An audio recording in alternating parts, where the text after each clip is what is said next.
Assalamualaikum Ustadz. Waalaikumsalam warahmatullahi wabarakatuh.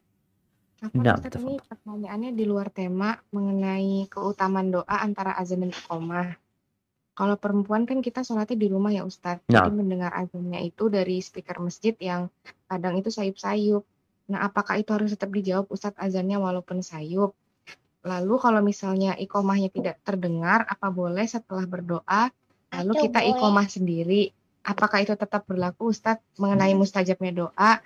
Dan apakah setiap sholat fardu kita iqomah sendiri saja Ustadz? Barakallahu fiik. Naam, ufik wa barak. Naam jamaah, kalau bicara menjawab adzan, ya, ketika terdengar suaranya dengan jelas, kita jawab.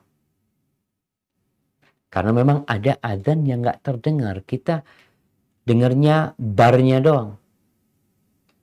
Kita tahu ini adzan gitu. Tapi kita nggak dengar dia mengatakan asyhadu an la ilaha illallah, nggak terdengar. Jadi ketika tidak terdengar dengan jelas, berarti kita tidak perlu menjawabnya. Karena kadangkala dia itu asyhadu an la ilaha illallah, yang kita pikir asyhadu anna Muhammad Rasulullah. Padahal dia masih asyhadu an la ilaha illallah. Begitu pula dengan hayya 'alas shalah, karena memang sayup-sayup. Kadangkala dia hayya 'alas shalah, yang kita dengar hayya 'alal falah, udah. Adapun berkaitan dengan doa. Ya, para ulama ditanya, kalau bicara doa antara adzan dan qomat, gimana dengan perempuan yang di rumah? Dia ikut qomat yang mana? Kalau dikatakan tadi, qomatnya sayup-sayup juga. Atau kadangkala ada orang yang rumahnya di perkampungan, dia dengar adzan dari semua arah. Yang kebanyakan qomat itu sebenarnya tidak pakai mic. Karena qomat itu untuk yang ada di masjid. Kalau adzan itu untuk yang di luar masjid supaya ke masjid. Kalau qomat itu untuk yang sudah ada di masjid supaya bangkit untuk sholat. Jadi hukum asalnya kalau sekarang mungkin pakai mic, dulu enggak. Jadi Bilal kalau adzan radhiyallahu taala anhu, dia naik ke bangunan yang tinggi. Tapi ketika dia qomat, dia nggak naik lagi. Dia di dalam udah dalam masjid. Sehingga tetangga-tetangga masjid itu udah nggak dengar lagi gitu loh, qomatnya itu.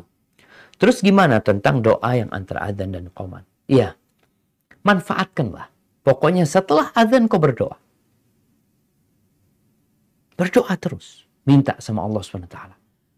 Mau di sana sudah qomat, mau di sana belum qomat, engkau yang penting berdoa. Karena kau seorang wanita di rumah yang tidak mengikuti qomatnya sholat tersebut. Kalau dikatakan apakah anak qomat sendiri, silahkan qomat sendiri, tentunya nggak ikut qomatnya di masjid. Itu qomat di masjid untuk yang sholat di masjid. Adapun engkau sebagai wanita, ya qomat sendiri di rumah, kemudian engkau sholat. Jadi intinya setelah adzan banyak berdoa. Sampai kapan? Ya, sampai kau sholat. Terus takut nggak mustajab, ya kita nggak tahu. Yang jelas kalau di masjid udah pada pulang. Kadang-kala kan mau masjid, suami berangkat ke masjid nih, habis adzan dia berangkat ke masjid. Lalu suami udah sampai rumah.